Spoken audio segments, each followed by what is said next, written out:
Very good evening to all. Yesterday हम लोगों ने चैप्टर 6 स्टार्ट करा था, interactive web pages with JavaScript, right. तो interactive web pages with JavaScript, तो और इसको थोड़ा सा फिर से रिवाइज कर लेते हैं और फिर आगे देखते हैं हम लोग, राइट।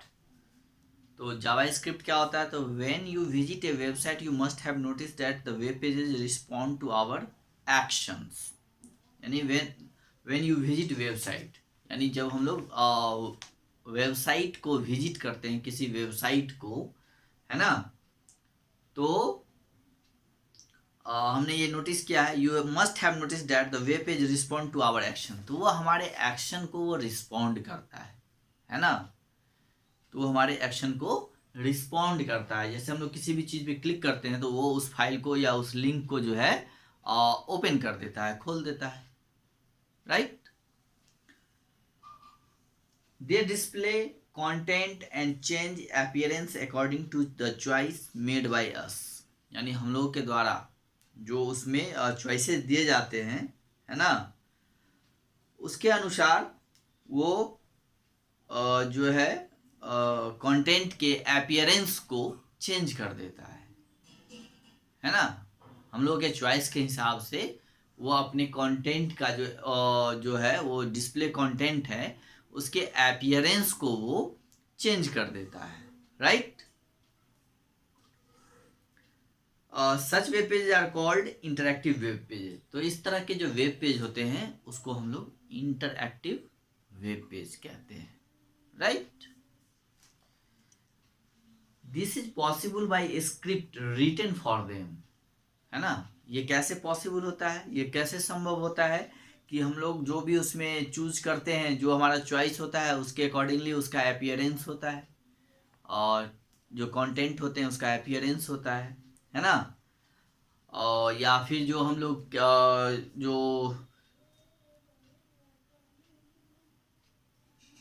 जो वेब पेजेज होते हैं वो कैसे रिस्पॉन्ड करते हैं हमारे एक्शंस पे, है ना। तो this is possible by script. ये किसके द्वारा संभव होता है? This is possible by script, SCRIPT, ये स्क्रिप्ट होता है। अब स्क्रिप्ट रिटन फॉर देम, उसके लिए स्क्रिप्ट लिखा होता है ना। अब ये स्क्रिप्ट क्या होता है, ये मैंने आपको कल बताया था कि a script is a program. Script क्या होता है? एक प्रोग्राम होता है ना। That runs embedded in a web page to perform a particular task। जो वेब पेज के अंदर जो है वो रन करता रहता है ना। और जो पार्टिकुलर टास्क होते हैं, जिस तरह का एक्शन उस पर जो उसको एक्शन दिया जाता है, मतलब वर्क दिया जाता है, और उसके अकॉर्डिंगली वो रिस्पॉन्ड करता है ना। जैसा इनपुट उसको मिलता है उसके अकॉर्डिंगली वो रिस्पॉन्ड करता है ना, और उस काम को वो परफॉर्म करता है। For example when you click A button on the web page A message is display. जैसे एग्जाम्पल के तौर पे, उदाहरण के तौर पे आप देखेंगे कि अगर आप बटन पे क्लिक करते हैं, when you click A button on the web page, यानी वेब पेज पे अगर किसी बटन को आप अगर क्लिक करते हैं तो मैसेज जो है वो आपको दिखेगा, ओके। अब देखिए, JavaScript is a programming language to write script. JavaScript क्या है? प्रोग्रामिंग है। जैसे हम लोगों ने इससे पहले अभी एक प्रोग्रामिंग पढ़ा है, HTML, है ना, हाइपर टेक्स्ट मार्कअप लैंग्वेज, वो भी एक प्रोग्रामिंग है ना। तो उसी तरह जावा स्क्रिप्ट भी एक प्रोग्रामिंग है जो वेब पेज से ही रिलेटेड है। हम लोगों ने अभी HTML पढ़ा था, वो भी वेब पेज से ही रिलेटेड था, और ये जो जावा स्क्रिप्ट है ये भी आपका वेब पेज से ही रिलेटेड है ना। तो JavaScript is a programming language to write script that run in a web page. JavaScript is a programming language. ये क्या है? एक प्रोग्रामिंग लैंग्वेज है टू राइट स्क्रिप्ट, यानी स्क्रिप्ट लिखने का, है ना, जो कि that run in a web page, जो कि वेब पेज में रन करता है ना, वेब पेज में वो काम करता है। A web page browser that support JavaScript, यानी ए वेब पेज ब्राउजर, यानी वेब पेज का जो ब्राउजर होता है, डेट सपोर्ट्स जावा स्क्रिप्ट, और जो जावा स्क्रिप्ट को सपोर्ट करता है ना, can execute script written using JavaScript, है ना। तो JavaScript can execute script, तो उस जो ब्राउजर होते हैं जो जावा स्क्रिप्ट को सपोर्ट करते हैं, है ना, वो उस प्रोग्राम को, उस स्क्रिप्ट को जो है जो जावा स्क्रिप्ट के द्वारा लिखा गया है उसको वो रन करा सकते हैं, है ना। तो जावा स्क्रिप्ट के लिए जो ब्राउजर है, ब्राउजर बहुत सारे होते हैं, जैसे Chrome, internet explorer, safari, opera mini, है ना, मोजिला फायरफॉक्स एटसेट्रा। तो कई तरह के जो है ब्राउजर्स हैं, ठीक है, जो जावा स्क्रिप्ट को सपोर्ट करते हैं और उसके स्क्रिप्ट को एक्जीक्यूट कराते हैं, है ना। जो प्रोग्राम जो है जावा स्क्रिप्ट में लिखा गया है, जावा स्क्रिप्ट के द्वारा जो लिखा गया है, ठीक है, तो स्क्रिप्ट होता है। तो कल हम लोगों ने my first JavaScript program देखा था, my first JavaScript program. तो उसमें हम लोगों ने ये नोटिस किया था कि जो है कुछ वर्ड्स जो है उसमें फैमिलियर थे, जैसे कुछ टैग्स, कमांड, जैसे HTML बॉडी, ये सब क्या था, फैमिलियर था, जो हम लोग HTML में भी यूज करते हैं, ठीक है। तो उसी HTML में जो है ये प्रोग्राम लिखा गया है, ठीक है। What is new here is the script tag. तो उस प्रोग्राम में नया क्या था, तो वहां नया था एक स्क्रिप्ट टैग। आपका कौन सा टैग, ये टैग आपका जो था ये एक नया था उस प्रोग्राम में, है ना। आप बुक में देख रहे होइएगा, HTML हेड, टाइटल और बॉडी के अंदर स्क्रिप्ट दिया हुआ है, और लैंग्वेज क्या है इसका, एट्रीब्यूट है ना। तो एट्रीब्यूट है, यानी स्क्रिप्ट को जो है किस लैंग्वेज में लिखना है, तो जावा स्क्रिप्ट में। तो इसका स्ट्रिंग जो है आपको डबल इन्वर्टेड कॉमा के अंदर कोट लाइन डबल कोट में जो है लिखा हुआ है जावा स्क्रिप्ट, यानी स्क्रिप्ट लैंग्वेज क्या होगा, जावा स्क्रिप्ट, ठीक है। उसके बाद अलर्ट है, हेलो है, ठीक है, और फिर स्क्रिप्ट को क्लोज कर दिया गया है। तो यहाँ पे जो है हम लोग ये देखे कि जावा स्क्रिप्ट जो है स्क्रिप्ट लैंग्वेज ये बताता है कि प्रोग्राम जो है वो किस स्क्रिप्ट में लिखा गया, तो जावा स्क्रिप्ट में। और अलर्ट फंक्शन जो होता है जावा स्क्रिप्ट के अंदर, जो अलर्ट और उसके बाद स्मॉल ब्रैकेट में डबल कोट के अंदर हेलो लिखा हुआ है, तो अलर्ट जो फंक्शन है, alert to display message hello, यानी वो मैसेज को डिस्प्ले करने का फंक्शन है, राइट। अलर्ट जो है वो मैसेज को डिस्प्ले करने का फंक्शन है। अलर्ट फंक्शन जो है मैसेज को डिस्प्ले करता है, यानी Java it is using a JavaScript function alert to display the message hello when this web page loads in the browser, script tags are read by the browser. और when the web page loads in the browser, जब हम लोग कोई browser से web page को खोलते हैं, तो वो वेब पेज जब ब्राउजर में लोड होता है, ओके, तब जाके क्या होता है कि वो स्क्रिप्ट जो है स्क्रिप्ट टैग वो रीड बाय द ब्राउजर, यानी ब्राउजर के द्वारा पढ़ा जाता है ना। और उसके बाद जो है फिर वो हम लोगों को डिस्प्ले करता है। तो ब्राउजर ये चीज़ नोटिस करता है कि वो कौन से लैंग्वेज में कौन से एट्रीब्यूट है उसमें यूज किया हुआ, उन सारी चीज़ों को वो देखता है, ठीक है। और it tells the browser which language is used in writing the script, और वो देखता है कि स्क्रिप्ट जो है वो किस लैंग्वेज में लिखा गया है ना। Then alert function is executed, उसके बाद अलर्ट फंक्शन जो है एक्जीक्यूट करता है ना, मैसेज को शो करने के लिए, to use to display text string on the screen. तो उसके बाद वो मैसेज जो यहाँ हेलो लिखा हुआ है वो आपका डिस्प्ले हो जाता है, ओके। तो ये जो प्रोग्राम है इसको हम लोग नोटपैड में ही टाइप करेंगे, okay.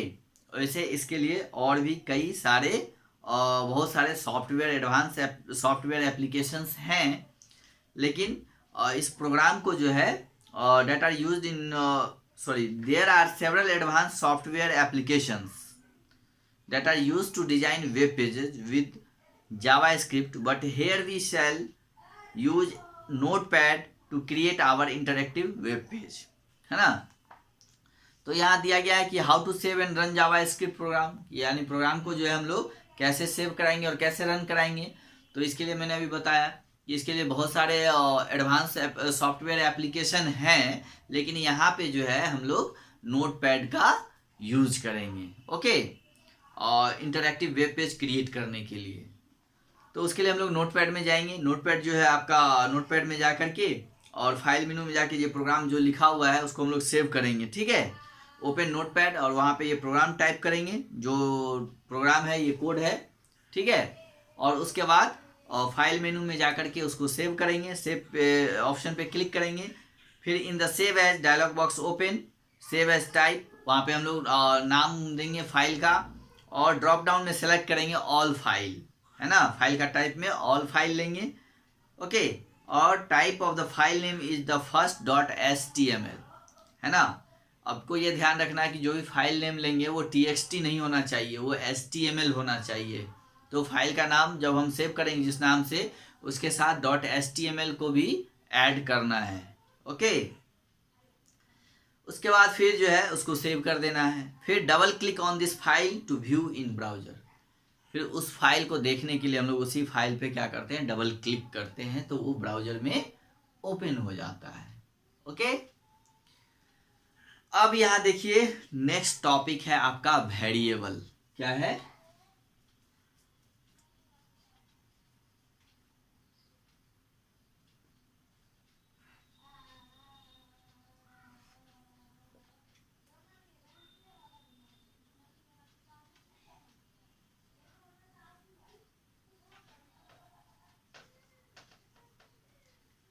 Variable the value holder.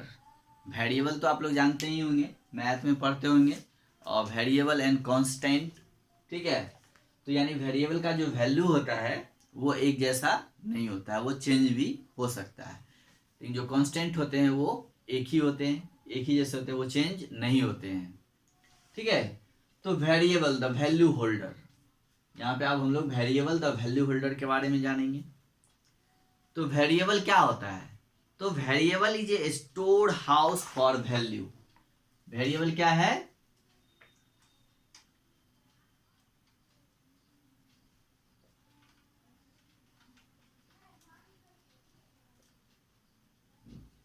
Variable is a stored house, sorry, variables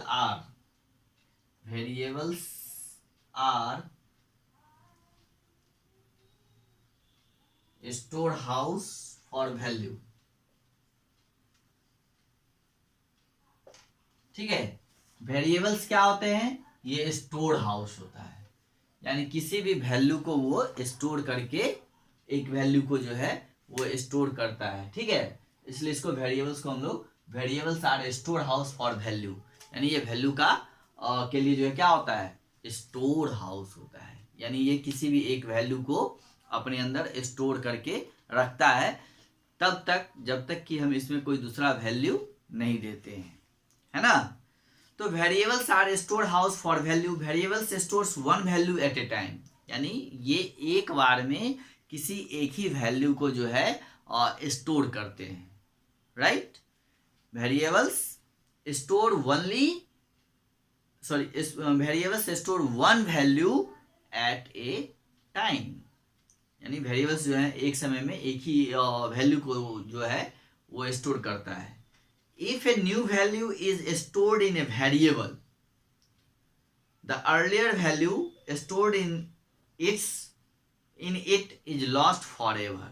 अगर इसमें हम अगर कोई नया वैल्यू देते हैं, if a new value is stored, अगर इसके अंदर हम लोग प्रोग्राम के अंदर कोई नया वैल्यू स्टोर करते हैं, तो द अर्लियर वैल्यू स्टोर्ड, यानी उसके अंदर जो पहले से वैल्यू स्टोर्ड है ना, the earlier value stored in it is lost for ever, तो वो क्या होगा, वो हमेशा के लिए खत्म हो जाएगा।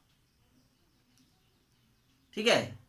तो अगर हम कोई वैल्यू नया यूज करते हैं तो पुराना वाला को वो समाप्त कर देता है हमेशा के लिए, फिर वो जो नया हम लोग डालेंगे उसमें वो आपका रहेगा, न्यू वैल्यू इंटर्ड हो जाएंगे उसमें, फिर नया वैल्यू हो जाएगा। Variable of a particular type can store a particular type of value. और वेरिएबल क्या होता है? Particular type can store a particular type of value, किसी एक पार्टिकुलर टाइप का वैल्यू को वो स्टोर करेगा, ठीक है। जैसे मंथ में, सिटी में, या किसी का वेरिएबल एज हो सकता है, वेरिएबल सिटी हो सकते हैं, नेम कुछ भी हो सकता है। In JavaScript there are basically 3 fundamental types of variable. अब इसमें कहा जा रहा है कि इन जावास्क्रिप्ट, यानी जावास्क्रिप्ट में there are basically 3 fundamental types of variable. इसमें मुख्यतः जो है 3 फंडामेंटल टाइप्स जो है वो वेरिएबल्स हैं। 3 फंडामेंटल टाइप्स ऑफ वेरिएबल, ठीक है। वेरिएबल टू स्टोर नंबर्स, एक जो होता है वो नंबर्स में स्टोर करता है वेरिएबल्स के वैल्यू को। सेकेंड है स्ट्रिंग, यानी मतलब किसी भी टेक्स्ट में, एंड बुलियन वैल्यूज, ठीक है। Every variable has a unique name, और जितने भी वेरिएबल्स होते हैं उनके एक यूनिक नेम होते हैं, है ना। And it is declared using the keyword VAR। और इसको हम लोग कैसे डिक्लेयर करते हैं? तो वेरिएबल VAR, राइट। तो VAR वेरिएबल्स के लिए जो की यूज होते हैं वो क्या होता है? VAR, ये हो गया वेरिएबल। अब देखिए फॉर एग्जांपल्स में देखिए वेरिएबल के लिए जो यूज होते हैं,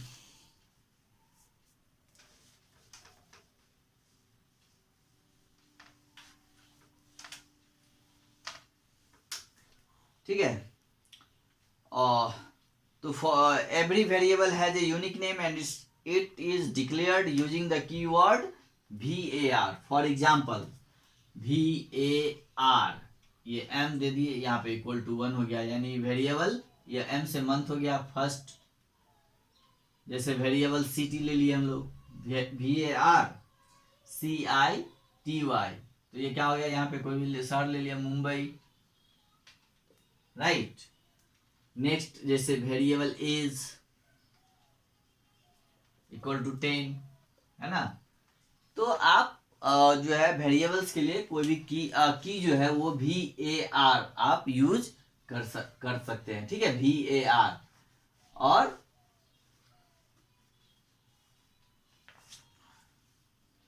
ठीक है, जैसे एग्जांपल मैंने यहाँ दिया, मंथ है, सिटी है, एज है, VAR लिख के आप जो भी देना है वैल्यू वो आप दे सकते हैं। मंथ है, सिटी है, एज है, कुछ भी जो भी आपको यूज करना हो,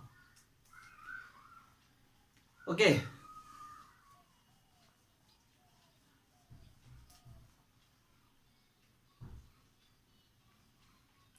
अब देखिए एक चीज कि जावास्क्रिप्ट में जो है, JavaScript needs the string to be mentioned within double quotes. जो स्ट्रिंग होते हैं उसको ध्यान रखना है कि वो डबल कोट में ही लिखाएगा, यानी डबल इन्वर्टेड कॉमा के अंदर वो लिखाएगा। जैसे ये मुंबई क्या है? ये एक स्ट्रिंग है, यानी टेक्स्ट है ना। तो ये जो स्ट्रिंग है वो आपको डबल कोट के अंदर ही लिखना है, okay. Variables are stored, JavaScript needs the string to be mentioned within double quotes. To store a value in a variable, mention the keyword VAR, okay. Then the name of variable followed by equal to sign, है ना। उसके बाद हम लोग equal to sign के बाद वो देंगे variable name and the mention the value, okay. यहाँ पे दिया हुआ है ना, सब वैल्यू दिया हुआ है, नेम दिया हुआ है, तो इक्वल टू साइन के बाद हम लोग उसको यूज करेंगे।